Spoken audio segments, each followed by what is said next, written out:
Hi all, എല്ലാവർക്കും concept wise learning ഹബിലേക്ക് സ്വാഗതം. ഇന്ന് നമ്മൾ ബിസിനസ് സ്റ്റഡീസിലെ unit 1 forms of business organisation എന്ന ടോപ്പിക്കാണ് കവർ ചെയ്യുന്നത്. ആദ്യമായി നമുക്ക് ബിസിനസ് ഓർഗനൈസേഷൻ എന്നാൽ എന്താണെന്ന് പഠിക്കാം. A business organisation refers to the structure through which a business is formed, managed and operated. അപ്പോൾ ബിസിനസ് ഓർഗനൈസേഷൻ്റെ ഏത് സ്ട്രക്ചർ അല്ലെങ്കിൽ ഏത് രീതിയിലാണ് ഒരു ഓർഗനൈസേഷൻ ഫോം ചെയ്യുന്നതോ അല്ലെങ്കിൽ മാനേജ് ചെയ്യുന്നതോ അല്ലെങ്കിൽ പ്രവർത്തിക്കുന്നതോ അതിനെയാണ് എന്ത് പറയുന്നത്, ഒരു ബിസിനസ് ഓർഗനൈസേഷൻ എന്ന് പറയുന്നത്. അവിടെ തന്നെ നമുക്ക് different forms of business organisation ഉണ്ട്. അത് ഏതിൻ്റെയൊക്കെ അടിസ്ഥാനത്തിലാണ് അത് നിശ്ചയിക്കുന്നത്? അവരുടെ ആക്ടിവിറ്റി അനുസരിച്ച്, അല്ലെങ്കിൽ സ്കെയിൽ അനുസരിച്ച്, അതായത് അല്ലെങ്കിൽ അവരുടെ പർപ്പസ്, ഉദ്ദേശം അനുസരിച്ച്, ഇതെല്ലാം അനുസരിച്ചാണ് ഒരു ബിസിനസ് ഓർഗനൈസേഷൻ എങ്ങനെ ആയിരിക്കണമെന്ന് നമ്മൾ ഡിസൈഡ് ചെയ്യണം.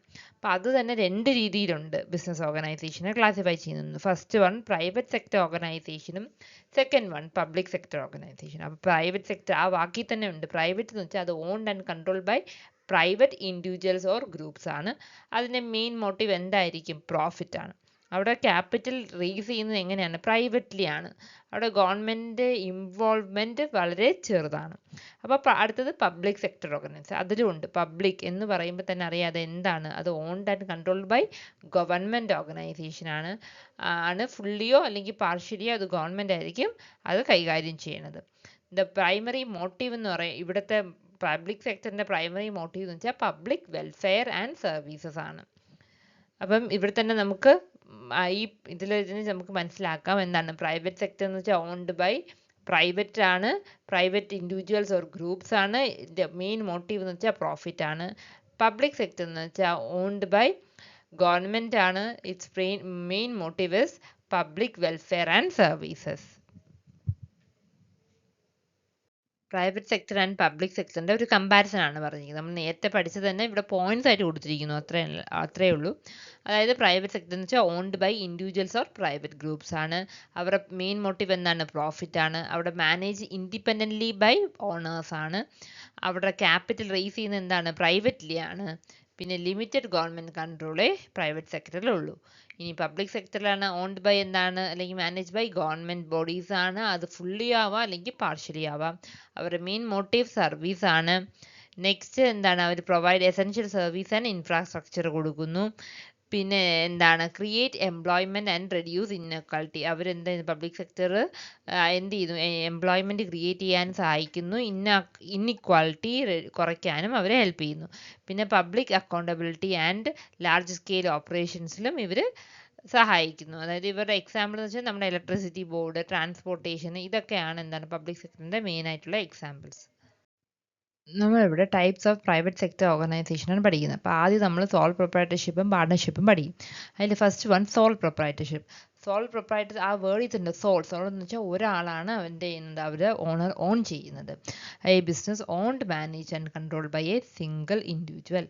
The simplest and oldest form of business organisation. ഇതാണ് പണ്ടത്തെ ഫോം ഓഫ് ബിസിനസ് ഓർഗനൈസേഷൻ, പണ്ട് തൊട്ടേ ഉള്ളത്. The owner and the business are one and the same in the eye of law. അതായത് ലോയുടെ മുമ്പിൽ ഈ ഓണറും ഈ ബിസിനസ്സും എന്താണ്? ഒരേ എൻറ്റിറ്റി ആയിട്ടാണ് കൺസിഡർ ചെയ്യുന്നത്. For example local grocery shop ആവാം, small tailoring units, street food stalls, ഇതെല്ലാം ഒരു ഇൻഡിവിജ്വൽ നടത്തുന്നതാണ് സോൾ പ്രൊപ്രൈറ്റർഷിപ്പ്. സോൾ എന്ന വാക്ക് അതായത് ഇൻഡിവിജ്വൽ പേഴ്സൺ അല്ലെങ്കിൽ ഒരാൾ. Next is partnership. പാർട്ണർഷിപ്പ് അല്ലേ, ഒരു പാർട്ണർ, നമ്മുടെ പാർട്ണർ എപ്പോഴും പറയുമല്ലോ ഒരു പാർട്ണർ. അപ്പം അതിൽ തന്നെ നമുക്കറിയാം എന്താണ്? ടു ഓർ മോർ ആണ് ഈ partnership firm. A business owned and manage by 2 or more persons who agree to share എന്താണ്? Profit and loss. അവർ പ്രോഫിറ്റ് ഉണ്ടായാലും ലോസ്, നഷ്ടമുണ്ടായാലും എന്താണ്? അവർ അത് ഷെയർ ചെയ്യാൻ അവർ തയ്യാറായിരിക്കും. ഇതൊക്കെ ഗവേൺ ചെയ്യുന്നത് എന്താണ്? ഇന്ത്യയിലെ ഒരു ഇന്ത്യൻ പാർട്ണർഷിപ്പ് ആക്ട് 1932 പ്രകാരമാണ് ഈ പാർട്ണർഷിപ്പ് ആക്ട് വന്നിരിക്കുന്നത്. പിന്നെ ഫോർ എക്സാമ്പിൾ വെച്ചാൽ ഒരു ലോ ഫേം ആവാം, ഒരു മെഡിക്കൽ പ്രാക്ടീസ് ആവാം, അല്ലെങ്കിൽ ട്രേഡിംഗ് പാർട്ണർഷിപ്സ് ആയിരിക്കാം. ഇതെല്ലാം ഏതൊരു ബിസിനസ് പാർട്ണർഷിപ്പ്, 2 or 3 ആൾക്കാർ കൂടുതൽ ചേർന്ന് നടത്തുവാണെങ്കിൽ അതിനെന്താ പറയുന്നത്? പാർട്ണർഷിപ്പ് എന്ന് പറയുന്നു. മെറിറ്റ്സ് ഓഫ് സോൾ പ്രൊപ്രൈറ്റർഷിപ്പ് അല്ലേ, ഒരാൾ മാത്രം നടത്തുന്ന ഒരു ഫേമിനെയാണ് എന്താ പറയുന്നത്? സോൾ പ്രൊപ്പറേറ്റർഷിപ്പ് അതിൻ്റെ ഗുണങ്ങൾ എന്താണെന്നാണ് പറയുന്നത്. Is of formation and close അല്ലേ. പെട്ടെന്ന് തന്നെ നമുക്ക് ഒരാൾ മതി, നമുക്ക് വേറെ ആളുടെയും അനുവാദമോ അവരുടെയൊക്കെ സമയമോ ഒന്നും ചോദിക്കേണ്ട ആവശ്യമില്ല. നമുക്ക് തന്നെ സ്വന്തമായിട്ട് തന്നെ എന്ത് ചെയ്യാൻ നല്ല ഈസി ആയിട്ട് നമുക്ക് അത് സ്റ്റാർട്ട് ചെയ്യാനും പറ്റും. നമുക്ക് വേണ്ടെന്നാണെങ്കിൽ നമുക്ക് വേണ്ടെന്ന് വയ്ക്കാം. ആരെയും നമുക്ക് എന്താണ് നോക്കേണ്ട ആവശ്യം അവിടെ ഇല്ല. അതാണ് minimum legal formalities to start or close അല്ലേ. സ്റ്റാർട്ട് ചെയ്യാനോ ക്ലോസ് ചെയ്യാനോ ഒരു ലീഗൽ ഫോർമാലിറ്റീസ് നമുക്ക് ആരെയും അറിയിക്കേണ്ടയോ പറയേണ്ടയോ ഒരു ആവശ്യവും ഇല്ല എന്നാണ് soul proprietorship. Next is direct incentive അല്ലേ. നമുക്ക് ആ പ്രോഫിറ്റ് ആണെങ്കിൽ ആർക്കാണ്, സോൾലി ആ ഒരു ഓണറിന് മാത്രമാണ് അല്ലേ. അത് തന്നെ creating strong motivation four hard work. അതായത് നമുക്കപ്പം ഒരു ചെറിയ ബിസിനസ് തുടങ്ങി നമുക്ക് നല്ലൊരു പ്രോഫിറ്റ് തുടങ്ങിക്കഴിഞ്ഞാൽ തന്നെ നമ്മൾ എന്താവും, കൂടുതൽ മോട്ടിവേറ്റ് ആവും അല്ലേ. കാരണം നമുക്കത് ഷെയർ ചെയ്യേണ്ട ആവശ്യമില്ല. ആ ഫുൾ പ്രോഫിറ്റും ആ ഒരു ഏർണിങ്സും എന്താണ് നമുക്കായിരിക്കും. അതുകൊണ്ട് തന്നെ എന്താണ് അതൊരു നല്ലൊരു മോട്ടിവേഷൻ ആയിരിക്കും. പക്ഷെ ലോസ് വന്നാലും അത് ആരായിരിക്കും, ഒരു ഇൻഡിവിജ്വൽ ഫേമിൽ അവർ തന്നെ ആയിരിക്കും അത് നടക്കുന്നത്. പക്ഷെ ഇവിടെ നമ്മൾ മെറിറ്റ്സിൻ്റെ ഭാഗമായിട്ട് പറയുന്നതുകൊണ്ട് എന്താണ്, ആ ഒരു ഡയറക്റ്റ് ഇൻസെൻറ്റീവ് എന്താ സംഭവിച്ചാലും അത് ആർക്കാണ് കിട്ടുന്നത്, ആ ഓണറിനായിരിക്കും കിട്ടുന്നത്. Full control and quick decision അല്ലേ. ഫുൾ കൺട്രോളും ഒരാളുടെ കയ്യിലായിരിക്കും. അതുകൊണ്ട് തന്നെ നമുക്ക് എന്തെങ്കിലും പെട്ടെന്ന് ഡിസിഷൻ നമുക്ക് ആരെയും ചോദിക്കേണ്ടയോ ആരെയും ഡിപ്പെൻഡ് ചെയ്യേണ്ട ആവശ്യമില്ല അല്ലേ. The proprietor takes all decision independently, enables fast response to changing കണ്ടീഷൻസിന് വേണ്ടി. അപ്പോൾ നമുക്ക് എന്താണ് പെട്ടെന്ന് തന്നെ റെസ്പോണ്ട് ചെയ്യാൻ സാധിക്കുന്നു. സീക്രസി ഓഫ് ഇൻഫർമേഷൻ അല്ലേ. നമുക്കിപ്പോൾ എന്തെങ്കിലും ഒരു പുതിയ ഐഡിയ ആണ് നമുക്കുള്ളത് എങ്കിൽ നമ്മളത് എന്താണ് നമ്മളതാണ് സ്റ്റാർട്ട് ചെയ്യുന്നതെങ്കിൽ അത് അതിൻ്റെ ഒരു സീക്രസി നമ്മൾ ഒരിക്കലും വേറൊരാൾക്ക് പറഞ്ഞു കൊടുക്കേണ്ട ആവശ്യമോ നമുക്ക് ഒരു പേടിക്കേണ്ട ആവശ്യമില്ല. നമ്മൾ ആ ബിസിനസ്സിൻ്റെ സീക്രറ്റ് അത് ഒരാളാണെങ്കിൽ അവരിൽ തന്നെ അത് ഇരുന്നോളും. അതൊരു വലിയൊരു മെറിറ്റാണ്. നെക്സ്റ്റ് ക്ലോസ് കസ്റ്റമർ കോണ്ടാക്ട് അല്ലേ. നമ്മൾ തന്നെ ഡയറക്റ്റ് ചെയ്യുന്നുണ്ട്, നമുക്ക് തന്നെ എന്ത് ചെയ്യാം, കസ്റ്റമേഴ്സിനായിട്ട് നമുക്ക് നല്ലൊരു എന്ത് ചെയ്യാം ഡീൽ ചെയ്യാൻ സാധിക്കുന്നു. നമുക്ക് നേരിട്ട് അവരുടെ പ്രിഫറൻസും ഒക്കെ മനസ്സിലാക്കാനും എല്ലാം അത് സഹായിക്കും. ഫ്ലെക്സിബിലിറ്റി ഇൻ ഓപ്പറേഷൻ, അതായത് owner can easily adapt change a product line അല്ലേ. ഫ്ലെക്സിബിൾ, നമുക്ക് എന്ത് വേണമെങ്കിലും മാറ്റം ഉണ്ടാക്കാം നമ്മുടെ ഇഷ്ടം. പെട്ടെന്ന് നമുക്ക് തോന്നുന്നു ഇത് തെറ്റാണ്, അല്ലെങ്കിൽ ഇതിൽ മാറ്റം വരുത്തണം, അല്ലെങ്കിൽ പുതിയൊരു എന്തെങ്കിലും ഫീച്ചേഴ്സ് ഈ പ്രോഡക്റ്റിൽ കൊണ്ടുവരണം, ഇങ്ങനെയൊക്കെ വിചാരിച്ചാൽ നമുക്ക് എന്ത് ചെയ്യാൻ പറ്റും, അത് ഈസി ആയിട്ട് നമുക്കത് അപ്ലൈ ചെയ്യാൻ പറ്റും. അതാണ് flexibility in operations. Next limitations of sole proprietorship. Limitation എന്താണ്, ലിമിറ്റഡ് റിസോഴ്സ് അല്ലേ. ഒരാളുടെ എന്താണ് കയ്യിലുള്ള അല്ലെങ്കിൽ അവരുടെ ഉള്ള മണിയും അല്ല അവരുടെ സേവിങ്സും ഒക്കെ ബേസ് ചെയ്താണ്, അവർക്ക് എടുക്കാൻ പറ്റുന്ന ലോണും ഇതൊക്കെ ബേസ് ചെയ്താണ് എന്താണ് ആ ഒരു സോൾ പ്രൊപ്രൈറ്റർ നടത്തുന്ന ഓണർഷിപ്പ് ബേസ് ചെയ്യുന്നത്. അതുകൊണ്ട് തന്നെ എന്താണ് ലിമിറ്റഡ് റിസോഴ്സ് ആണ് അല്ലേ. നമുക്ക് കുറച്ചല്ലേ ആ ഒരാളുടെ കയ്യിലുള്ള ഒരു എമൗണ്ട് അല്ലെങ്കിൽ അയാളുടെ സേവിങ്സ് മാത്രമേ നമുക്ക് എന്ത് ചെയ്യാൻ പറ്റൂ, ഈ ബിസിനസ്സിൽ യൂട്ടിലൈസ് ചെയ്യാൻ പറ്റുള്ളൂ. നെക്സ്റ്റ് ഇസ് അൺലിമിറ്റഡ് ലയബിലിറ്റി അല്ലേ. ലയബിലിറ്റി എല്ലാം ഒരാളുടെ തൊഴിലാണ്. ഇപ്പം നഷ്ടം വന്നാലും എല്ലാം എന്താണ്, ഒരു ബിസിനസ്സിൽ നഷ്ടം വന്നാലും കടം വന്നാലും ഒക്കെ ആരാണ്, ആ ഒരു സിംഗിൾ ഓണർ ആയതുകൊണ്ട് അയാൾ തന്നെ എല്ലാം മൊത്തം ലയബിലിറ്റിയും അയാളുടെ അയാളായിരിക്കണം അത് ഫേസ് ചെയ്യേണ്ടത്. Next is limited managerial limited അല്ലേ. ഒരാൾക്ക് തന്നെ ചിലപ്പോൾ ഒരു വലിയ ബിസിനസ് ആണെങ്കിൽ പല എന്താണ് ഡിപ്പാർട്ട്മെൻറ്റ്സ് കാണും അല്ലേ. Purchasing department, finance, HR, marketing, അങ്ങനെ. അപ്പോൾ ഒരാളാണെങ്കിൽ അയാൾക്ക് എല്ലാം എന്ത് ചെയ്യാൻ മാനേജ് ചെയ്യാൻ ഭയങ്കര ഒരു ബുദ്ധിമുട്ടായിരിക്കും. അൺസർട്ടൻ ലൈഫ് ഓഫ് ബിസിനസ് അല്ലേ. ബിസിനസ് നമുക്ക് അത് എപ്പോഴും അൺസർട്ടൻ, അയാൾക്ക് എന്തെങ്കിലും പറ്റിയോ, ആ ഓണർ എന്തെങ്കിലും പറ്റിയോ, അയാൾ മരിക്കുകയോ അല്ലെങ്കിൽ എന്തെങ്കിലും ഒരു അസുഖം വരികയോ, അയാൾക്ക് അല്ലെങ്കിൽ ഇൻസോൾവൻസി ഉണ്ടാവുകയോ എന്ത് ചെയ്യുകയാണെങ്കിലും എന്ത് പറ്റും, ആ ഒരു ബിസിനസ് എന്താ അവിടെ വെച്ച് നിന്ന് പോകാനുള്ള ചാൻസ് കൂടുതലാണ്. ലിമിറ്റഡ് സ്കോപ്പ് ഫോർ എക്സ്പാൻഷൻ അല്ല. ഒരാൾ മാത്രമല്ലേ ഉള്ളൂ. അപ്പോൾ ക്യാപിറ്റലിന് ഒരു ഷോർട്ടേജ് ഉണ്ടാവും, മാനേജ് ചെയ്യാനുള്ള ബുദ്ധിമുട്ടും കാണും. അതുകൊണ്ട് തന്നെ എന്താ അതിൻ്റെ ഗ്രോത്ത് വളരെ കുറവായിരിക്കും. അപ്പോൾ പാർട്ട്ണർഷിപ്പ് എന്തായാലും എന്താണ്, പാർട്ട്ണർഷിപ്പ് എന്ന് വെച്ചാൽ ഒരു എഗ്രിമെൻ്റ് ആണ് ബിറ്റ്വീൻ 2 or more പേഴ്സൺ ആണ് to carry out a lawful business അല്ലേ. ഒരു നിയമപരമായിട്ട് ബിസിനസ് ക്യാരി ഔട്ട് ചെയ്യാൻ 2 or അതിലധികമോ ആൾക്കാർ ചേർന്ന് ഒരു എഗ്രിമെൻ്റ് ഉണ്ടാക്കുകയാണെങ്കിൽ അതിനെയാണ് പാർട്ട്ണർഷിപ്പ് എന്ന് പറയുന്നത്. അവർക്ക് എന്താണ് പ്രോഫിറ്റും ലോസും ഷെയർ ചെയ്യും അവർ. എന്തായാലും പ്രോഫിറ്റ് ആണെങ്കിലും ലോസ് ആയാലും അവരെന്ത് ചെയ്യും, പാർട്ട്നേഴ്സ് തമ്മിൽ ഷെയർ ചെയ്യും. അത് ഇന്ത്യൻ പാർട്ട്ണർഷിപ്പ് ആക്ട് 1932 പ്രകാരമാണ് എന്താണ് ഈ പാർട്ട്ണർഷിപ്പ് ഒരു കമ്പനി ഗവേൺ ചെയ്യുന്നത്. ഈ ബിസിനസ് എന്ത് ചെയ്യുന്നതാണ്, ഒന്നുകിൽ പാർട്ട്നേഴ്സ് എല്ലാവരും കൂടുതലായിരിക്കും ചെയ്യുന്നത്, അല്ലെങ്കിൽ ആരായിരിക്കും ഒരാൾ അവർക്ക് വേണ്ടി ആക്ട് ചെയ്യുകയും ആയിരിക്കാം. അപ്പോൾ ഈ ഒരു ഫീച്ചേഴ്സ്, അതായത് ഒരു പാർട്ട്നേഴ്സ് വേറൊരു പാർട്ട്നേഴ്സിന് വേണ്ടി ആക്ട് ചെയ്താലും എല്ലാവരും പക്ഷെ അതിൽ ബാധ്യസ്ഥരാണ് അവർക്ക്. അതായത് ഇപ്പം ഒരു എക്സാമ്പിൾ, രണ്ടുപേരും ഒരു ബിസിനസ് തുടങ്ങിയെന്ന് വെച്ചോ. ഇപ്പം എന്തു പറ്റി, ഒരാളുടെ കയ്യിൽ നിന്ന് ഒരു മെഷീനറി വാങ്ങിക്കാൻ വേണ്ടി കടം വാങ്ങിച്ചു ബിസിനസ്സിന് വേണ്ടി. പക്ഷേ ആ ഒരു കടം ബിയും ലയബിളാണ് അവിടെ പേ ചെയ്യാൻ. അതായത് എയും ബിയും പാർട്ട്ണർഷിപ്പിലാണ് ഒരു ബിസിനസ്. അതുകൊണ്ട് തന്നെ അവർ രണ്ടുപേരും ആരെങ്കിലും ഒരു പാർട്ട്ണർ അത് കടം വാങ്ങിച്ചാലും രണ്ടുപേരും അവിടെ ലയബിളാണ്, അത് തിരിച്ച് കൊടുക്കാൻ വേണ്ടി പൈസ. അതുകൊണ്ട് തന്നെ അതിനെയാണ് ഇതിനെയാണ് മ്യൂച്വൽ ഏജൻസി എന്ന് നമ്മൾ പറയുന്നത്. എസെൻഷ്യൽ എലമെന്റ് ഓഫ് പാർട്ട്ണർഷിപ്പ് അല്ലേ. പാർട്ട്ണർഷിപ്പിലെ ചില എസെൻഷ്യൽ ആയിട്ടുള്ള എലമെന്റ് എന്തൊക്കെയാണെന്നാണ് പറയുന്നത്. അതിൽ first one, 2 or more person. നമ്മൾ ആദ്യമേ ഡെഫിനിഷൻ പഠിച്ചു. ഒരു പാർട്ട്ണർഷിപ്പിൽ 2 or 2 or അതിലധികമോ ആൾക്കാർ ഉണ്ടായിരിക്കണം, എന്നാലേ അതൊരു പാർട്ട്ണർഷിപ്പ് ആവത്തുള്ളൂ. നെക്സ്റ്റ് എഗ്രിമെന്റ് അല്ലേ, അവർ തമ്മിലൊരു എഗ്രിമെന്റ് ഉണ്ടായിരിക്കണം. അത് റിട്ടണോ ഓറലോ ആവാം. പക്ഷെ റിട്ടേൺ ആയിട്ടുള്ള ഒരു എഗ്രിമെന്റിനെ എന്ത് പറയും? പാർട്ട്ണർഷിപ്പ് ഡീഡ് എന്ന് പറയും. നെക്സ്റ്റ് ലോഫുൾ ബിസിനസ്, ഒരു നിയമപരമായിട്ടുള്ള ബിസിനസ് ആയിരിക്കണം ഈ പാർട്ട്ണർഷിപ്പിലൂടെ ചെയ്യേണ്ടത്. Sharing of profit and loss അല്ലേ, പ്രോഫിറ്റ് വന്നാലും ലോസ് വന്നാലും അവരെന്ത് ചെയ്യണം? അവർ ഈ പാർട്ട്നേഴ്സിൻ്റെ ഇടയിൽ തന്നെ അത് ഷെയർ ചെയ്യണം. മ്യൂച്വൽ ഏജൻസി, ഇതൊരു വളരെ ഇമ്പോർട്ടൻ്റ് ആയിട്ടുള്ള ഒരു എലമെൻ്റ് ആണ് മ്യൂച്വൽ ഏജൻസി എന്ന് പറയുന്നത്. അതായത് ഇവിടെ ഓരോ പാർട്ട്ണറും ഫേമിൻ്റെ ഏജൻറ്റും പ്രിൻസിപ്പളും ആകുന്നു. അതായത് ഒരു പാർട്ട്ണർ ചെയ്യുന്ന എല്ലാ ബിസിനസ് ട്രാൻസാക്ഷനും ബാക്കി എല്ലാവരെയും അത് ബാധിക്കും അല്ലേ. നമ്മൾ നേരത്തെ ഒരു എക്സാമ്പിൾ പറഞ്ഞല്ലേ, എയും ബിയും ഒരു ബിസിനസ് തുടങ്ങുകയാണ്. പക്ഷേ എന്ത് ചെയ്യുന്നു? ബിസിനസ്സിന് വേണ്ടി വേറെ പുറത്തുനിന്ന് നമ്മൾ കടം വാങ്ങിക്കുവാണെങ്കിൽ അതിൻ്റെ റെസ്പോൺസിബിലിറ്റി ആർക്കും? എയ്ക്കും ബിക്കും അത് റീപേ ചെയ്യാനുള്ള റെസ്പോൺസിബിലിറ്റി എയ്ക്കും ബിക്കും ഉണ്ട് ഒരു പാർട്ട്ണർഷിപ്പിൽ. കീ ഫീച്ചേഴ്സ് ഓഫ് പാർട്ട്ണർഷിപ്പ് എന്ന് വെച്ചാൽ എഗ്രിമെൻറ്റ് ബിറ്റ്വീൻ പാർട്ട്ണർഷിപ്പ്. അവിടെ പാർട്ട്ണർഷിപ്പിൽ ഒരു എഗ്രിമെൻറ്റ് കാണും അല്ലേ. അത് റിട്ടേൺ ആണെങ്കിൽ അതിനെന്താ പാർട്ട്ണർഷിപ്പ് ഡീഡ് എന്ന് പറയും. അവരുടെ റൈറ്റ്സ്, ഡ്യൂട്ടീസ്, അവരുടെ പ്രോഫിറ്റ് ആൻഡ് ലോസ്, ഏത് റേഷ്യോയിലാണ് അവർ ഷെയർ ചെയ്യുന്നത്, ഇതെല്ലാം ആ എഗ്രിമെൻറ്റിൽ ഉണ്ടായിരിക്കും. അൺലിമിറ്റഡ് ലയബിലിറ്റി അല്ലേ, അവർക്ക് രണ്ടുപേർക്കും ഏതൊരു പാർട്ട്ണർഷിപ്പിലും എല്ലാ പാർട്ട്നേഴ്സും അൺലിമിറ്റഡ് ആയിട്ടുള്ള ലയബിലിറ്റി ഉണ്ടാകും അല്ലേ. ആരിപ്പോൾ ആണ് ബിയുടെ ഫേമിന് വേണ്ടി കടം എടുത്താലും ബിയും പേ ചെയ്യാൻ അവർ ലയബിളായിരിക്കും. പിന്നെ നോ സെപ്പറേറ്റ് ലീഗലിറ്റി അല്ലേ, ലോയുടെ മുമ്പിൽ ഈ പാർട്ട്ണർഷിപ്പും ഫേമും ആ പാർട്ട്നേഴ്സും ഒന്നാണ്, അല്ലാതെ അവർ സെപ്പറേറ്റ് അല്ല.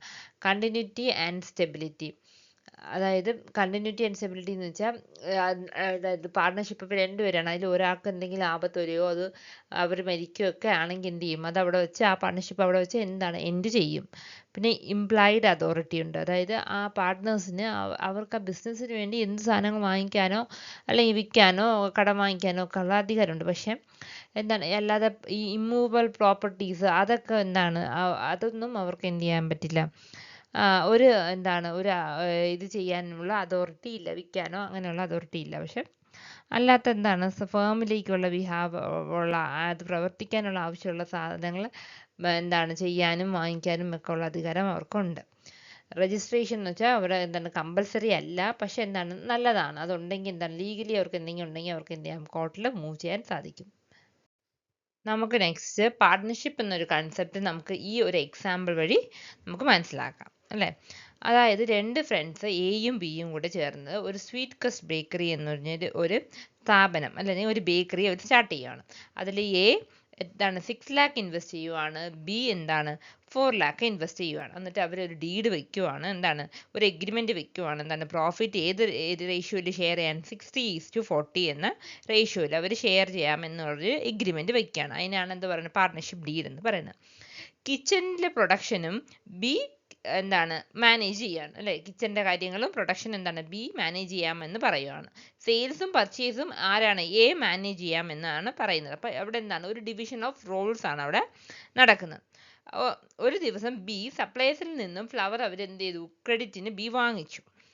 പക്ഷേ അവിടെ വാങ്ങിച്ചെങ്കിലും ബി ആണത് വാങ്ങിച്ചെങ്കിലും അവിടെ എയും മ്യൂച്വൽ ഏജൻസി പ്രകാരം എയ്ക്കും അവിടെ റെസ്പോൺസിബിലിറ്റി ഉണ്ട്, തിരിച്ചടയ്ക്കാൻ. എയ്ക്കും ബിക്കും ഒരുപോലെ അവർ ലയബിളാണ് എന്ത് ചെയ്യാൻ വേണ്ടി? തിരിച്ച് ആ സപ്ലയറിന് ക്യാഷ് കൊടുക്കാൻ. അതാണ് ഈ മ്യൂച്വൽ ഏജൻസി വഴി നമ്മൾ മനസ്സിലാക്കുന്നത്. അടുത്തത്, ഇനി ഈ ബിസിനസ്സിൽ ലോസ് വന്നാൽ എന്താണ് ഡെറ്റ്സ് റീപേ ചെയ്യാൻ ബിസിനസ്സിന്റെ അസറ്റ് മതിയാകില്ല. അതുകൊണ്ട് തന്നെ അവിടെ അവരുടെ പേഴ്സണൽ അസറ്റ്സ് ഉപയോഗിച്ചും അവരെന്ത് ചെയ്യണം, ലയബിലിറ്റി അവരെന്ത് ചെയ്യണം, നികത്തണം അല്ലെ. എക്കും ബിക്കും ഒരുപോലെ എന്താണ് ലയബിളാണ് അവർ. ഇപ്പം ലോസ് ഉണ്ടായാൽ അവർ ഈ റേഷ്യോയിൽ അവർ വീതിക്കുകയും വേണം. അല്ലാതെ എന്തെങ്കിലും ആ കമ്പനി മൊത്തത്തിൽ നഷ്ടമായി അവർക്ക് ഈ കമ്പനിയുടെ അസറ്റ്സ് മതിയാവില്ലെന്നുണ്ടെങ്കിലും അവരെന്താണ് പേഴ്സണൽ അസറ്റ്സ് എടുത്തുകൊണ്ട് അവരെന്ത് ചെയ്യണം, ഇത് പേ ചെയ്യാൻ അവർ ലയബിളാണ്. അപ്പോൾ next common misconception about partnership അല്ലെ. പാർട്ണർഷിപ്പിനെ കുറിച്ച് ചില തെറ്റിദ്ധാരണകളുണ്ട്. അത് നമുക്ക് എന്തൊക്കെയാണെന്ന് മനസ്സിലാകും.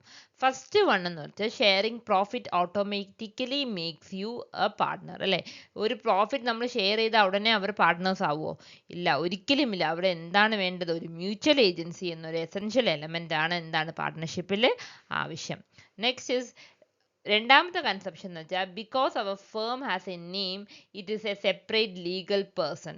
ഒരു നെയിം ഉണ്ടെന്ന് വിചാരിച്ച് അതൊരു സെപ്പറേറ്റ് ലീഗൽ പേഴ്സൺ ആവും എന്നാണ് പറയുന്നത്. അത് ഒരിക്കലുമല്ല. എന്താണ് ഒരു പാർട്ട്ണർഷിപ്പിൽ എന്താണ് അവരെന്താണ് ലീഗലി അവർ ആ പാർട്ട്നേഴ്സും ആ കമ്പനിയും ഒന്നാണ്. നിയമത്തിന് മുമ്പിൽ അവരെന്താണ്, അവർ ഒന്നാണ്.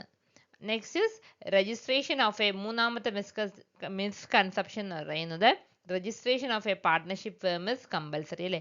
രജിസ്ട്രേഷൻ കമ്പൽസറി ആണെന്ന് പറയുന്നു, പക്ഷെ കമ്പൽസറി അല്ല. പക്ഷെ എന്താണ് ചെയ്താൽ രജിസ്ട്രേഷൻ ചെയ്തു കഴിഞ്ഞാൽ ഇനിയുള്ള ഭാവിയിൽ അവർക്ക് എന്തെങ്കിലും കോർട്ട് കേസോ അങ്ങനെ എന്തെങ്കിലും ഒരു ആവശ്യം വന്നു കഴിഞ്ഞാൽ എന്താണ് കുറച്ചും കൂടെ അത് ഈസി ആയിരിക്കും. പക്ഷെ അതൊരിക്കലും കമ്പൽസറി അല്ല. നെക്സ്റ്റ് ക്ലാസിഫിക്കേഷൻ ഓഫ് പാർട്ട്ണർഷിപ്പ് അല്ലെ. പാർട്ട്ണർഷിപ്പിനെ ക്ലാസിഫൈ ചെയ്തിരിക്കുകയാണ്. എങ്ങനെയൊക്കെ? ക്ലാസിഫിക്കേഷൻ ബൈ ഡ്യൂറേഷൻ അല്ലെ, അതിൻ്റെ ടൈം അനുസരിച്ച് ക്ലാസിഫൈ ചെയ്തിട്ടുണ്ട്. ക്ലാസിഫിക്കേഷൻ ബൈ ലയബിലിറ്റി, നമ്മുടെ ബാധ്യത അനുസരിച്ചും എന്താണ് അത് ക്ലാസിഫൈ ചെയ്തിട്ടുണ്ട് അല്ലേ. ക്ലാസിഫിക്കേഷൻ ബൈ ഡ്യൂറേഷൻ അനുസരിച്ച് എന്താണ് രണ്ട് ടൈപ്പായിട്ട് വീണ്ടും അതിനെ ക്ലാസിഫൈ ചെയ്യുന്നു. പാർട്ട്ണർഷിപ്പ് അറ്റ് വില്ലും പർട്ടിക്കുലർ പാർട്ട്ണർഷിപ്പും. ക്ലാസിഫിക്കേഷൻ ബൈ ലയബിലിറ്റിയിൽ അത് വീണ്ടും രണ്ടായിട്ട് ക്ലാസിഫൈ ചെയ്യുന്നു, ജനറൽ പാർട്ട്ണർഷിപ്പും ലിമിറ്റഡ് പാർട്ട്ണർഷിപ്പും. അപ്പോൾ നമ്മൾ ലാസ്റ്റ് സ്ലൈഡിൽ ടൈപ്സ് ഓഫ് പാർട്ട്ണർഷിപ്പ് നോക്കിയില്ലേ. ടൈപ്സ് ഓഫ് പാർട്ട്ണർഷിപ്പ് രണ്ട് രീതിയിലാണ് ക്ലാസിഫൈ ചെയ്യുന്നത്, ബേസ്ഡ് ഓൺ ഡ്യൂറേഷനും പാർട്ട്ണർഷിപ്പ് ബേസ്ഡ് ഓൺ ലയബിലിറ്റി. അതിൽ first partnership based on duration ആണ് നമ്മൾ ഈ സ്ലൈഡിൽ കവർ ചെയ്യുന്നത്. അതായത് പാർട്ട്ണർഷിപ്പ് ബേസ്ഡ് ഓൺ ഡ്യൂറേഷൻ രണ്ട് ടൈപ്പ് ആയിട്ടുണ്ട്, പാർട്ട്ണർഷിപ്പ് അറ്റ് വില്ലും പർട്ടിക്കുലർ പാർട്ട്ണർഷിപ്പും. അപ്പം ആദ്യം നമുക്ക് പാർട്ട്ണർഷിപ്പ് അറ്റ് വിൽ എന്താണെന്ന് നോക്കാം. പാർട്ട്ണർഷിപ്പ് അറ്റ് വിൽ എന്ന് പറയുമ്പം അവിടെ എന്താണ്, ഒരു ടൈം പീരീഡ് അവർ സെറ്റ് ചെയ്യത്തില്ല. പാർട്ട്ണർഷിപ്പ് ഡീഡിൽ എൻ്റർ ചെയ്യുമ്പം അവിടെ ഒരു ടൈം പീരീഡ് അവർ ഫിക്സ് ചെയ്യത്തില്ല. അതിനെയാണ് എന്താണ് പാർട്ട്ണർഷിപ്പ് അറ്റ് വിൽ എന്ന് പറയുന്നത്. No fixed period of operation is mentioned in the agreement. It continues as long as all the partners wish and can be dissolved at any time by any partner giving written notice to all other അല്ലേ. അവിടെ ഒരു എഗ്രിമെന്റിൽ ഒരു time duration പറയത്തില്ല. അവർക്ക് എപ്പം വേണമെങ്കിലും എന്ത് ചെയ്യാനും പറ്റും, പാർട്ട്ണർഷിപ്പിൽ നിന്ന് ഡിസോൾവ് ചെയ്ത് പോകാനും പറ്റും. ഒരു റിട്ടേൺ നോട്ടീസ് അവർക്ക് നൽകണം എന്നേ ഉള്ളൂ. അതാണ് അവരുടെ അതിൻ്റെ ഫീച്ചേഴ്സ് പറയുന്നത്. No expiry date in the agreement, ഒരു എക്സ്പയറി ഡേറ്റ് ഇല്ല. നോ സ്പെസിഫിക് പ്രോജക്റ്റ്, അവിടെ ഒരു പ്രോജക്റ്റിൻ്റെ പേരിലും അല്ല. പിന്നെ most small partnership are of this type അല്ലേ. പല സ്മോൾ പാർട്ട്ണർഷിപ്പുകളും എന്താണ് ഈ ഒരു ബേസിലാണ്, അതായത് ടൈം ഡ്യൂറേഷൻ ഒന്നും ഫിക്സ് ചെയ്യാറില്ല. അടുത്തത് എന്താണ് പർട്ടിക്കുലർ പാർട്ട്ണർഷിപ്പ്. ആ വേർഡിൽ തന്നെ ഉണ്ട് പർട്ടിക്കുലർ, അതായത് ഒരു പ്രധാനപ്പെട്ട പ്രോജക്റ്റുകൾക്കോ അല്ലെങ്കിൽ സ്പെസിഫിക് ആയിട്ടുള്ള എന്തെങ്കിലും ആക്ടിവിറ്റിക്കോ പ്രോജക്റ്റിനോ അല്ലെങ്കിൽ ഫിക്സഡ് പീരീഡിനോ വേണ്ടിയായിരിക്കും എന്താണ് ഈ പാർട്ട്ണർഷിപ്പുകൾ നടക്കുക. അവിടെ ഒരു ഫിക്സഡ് ടൈം അവർ സെറ്റ് ചെയ്തിരിക്കും. ഒന്നുകിൽ ആ പ്രോജക്റ്റ് അവസാനിക്കും, അല്ലെങ്കിൽ അവർ പറയുന്ന ടൈം അവസാനിക്കുമ്പോൾ അതെന്താണ് ഓട്ടോമാറ്റിക്കായിട്ട് എന്താവും, അത് ഡിസോൾവ് ആയി പോവും. ഇതിനെയാണ് എന്താ പറയുന്നത് പർട്ടിക്കുലർ പാർട്ട്ണർഷിപ്പ് എന്ന് പറയുന്നത്. Second type of partnership based on liability. അപ്പോൾ ആ ബേസ്ഡ് ഓൺ ലയബിലിറ്റിയെ ടു ടൈപ്സ് ആയിട്ട്, ജനറൽ പാർട്ട്ണർഷിപ്പും ലിമിറ്റഡ് പാർട്ട്ണർഷിപ്പും. ജനറൽ പാർട്ട്ണർഷിപ്പിൽ എന്താണ് പറയുന്നത്, അവിടെ അൺലിമിറ്റഡ് ലയബിലിറ്റി ആണ് അല്ലേ. എന്തൊരു ലയബിലിറ്റി വന്നാലും ആ പാർട്ട്നേഴ്സ് എല്ലാവരും അത് വഹിക്കണം. അവിടെ അവർ ഒരു എഗ്രിമെന്റ് ഇല്ലെങ്കിൽ ഒരു ഡീഡ് പ്രകാരം അവരൊരു എഗ്രീഡ് റേഷ്യോ പറഞ്ഞിട്ടില്ലെങ്കിൽ അവരത് ഈക്വലി തന്നെ അവരെന്ത് ചെയ്യണം, അൺലിമിറ്റഡ് ലയബിലിറ്റി അവരത് ഡീൽ ചെയ്യണം. പിന്നെ each partners personal asset can be used അല്ലേ. ഈവൻ അവരുടെ പേഴ്സണൽ അസറ്റ്സ് വേണമെങ്കിലും എന്താണ് യൂസ് ചെയ്യാൻ പറ്റും ആ ഒരു ലയബിലിറ്റി പേ ഓഫ് ചെയ്യാൻ വേണ്ടി. അപ്പോൾ അവിടെ അടുത്തത് പറയുന്നതാണ് ലിമിറ്റഡ് ലൈബിലിറ്റി. ലിമിറ്റഡ് ലൈബിലിറ്റി എന്താണ്? ഈ ലിമിറ്റഡ് ലൈബിലിറ്റി എന്ന് വെച്ചാൽ അവിടെ ഒരു പാർട്ട്ണർ, അറ്റ്ലീസ്റ്റ് ഒരു പാർട്ട്ണർ എന്തുണ്ടായിരിക്കണം? അൺലിമിറ്റഡ് ലൈബിലിറ്റി ഉണ്ടായിരിക്കണം. ബാക്കിയുള്ള പാർട്ട്നേഴ്സ് എന്തായാലും അവരുടെ ക്യാപിറ്റൽ എത്രയാണോ ഇൻവെസ്റ്റ്മെന്റ് ചെയ്തിരിക്കുന്നത് ആ ഒരു എമൗണ്ടിൽ മാത്രമേ അവർ ലൈബിൾ ആയിട്ടുള്ളൂ. പക്ഷേ ഇവിടെ എന്താണ്? ഈ അൺലിമിറ്റഡ് ലൈബിലിറ്റി ഉള്ള പാർട്ട്ണർക്ക് മാത്രമേ അത് മാനേജ് ചെയ്യാനുള്ള അധികാരമുള്ളൂ. ബാക്കിയുള്ളവർ ജസ്റ്റ് എന്താണ്? ഒരു ഇൻവെസ്റ്റർ മാത്രമാണ്.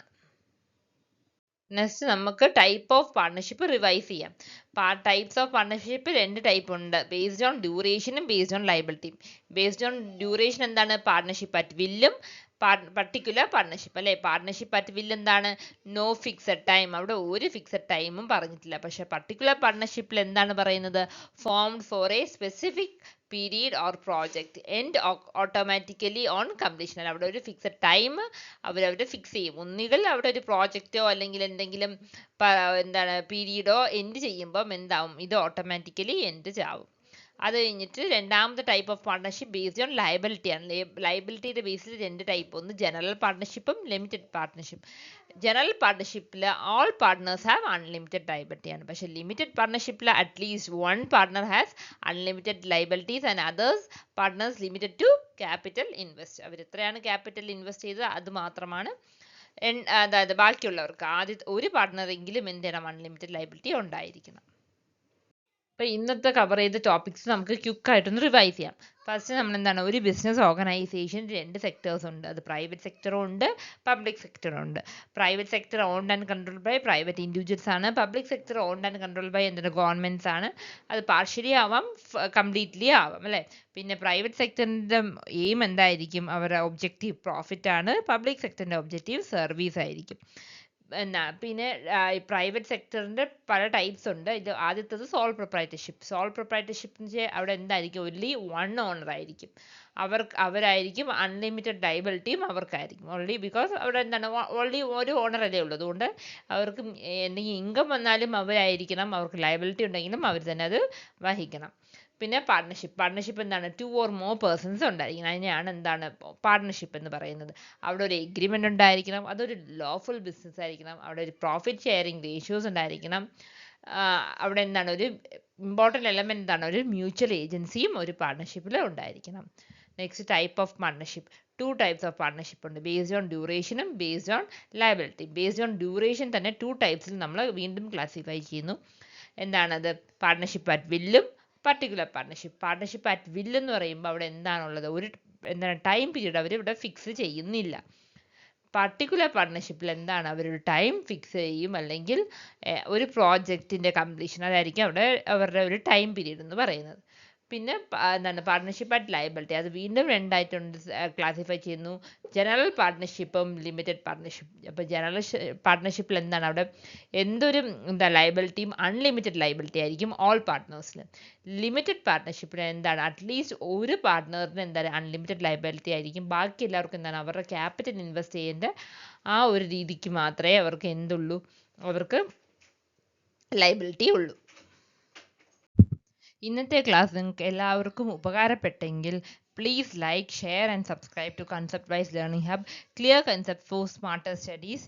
എന്തെങ്കിലും ഡൗട്ട് ഉണ്ടെങ്കിൽ താഴെ കമൻറ്റ് ബോക്സിൽ കമൻറ്റ് ചെയ്യുക, ഞാൻ തീർച്ചയായിട്ടും റിപ്ലൈ ചെയ്യുന്നതായിരിക്കും. Thank you for watching. C you in next class.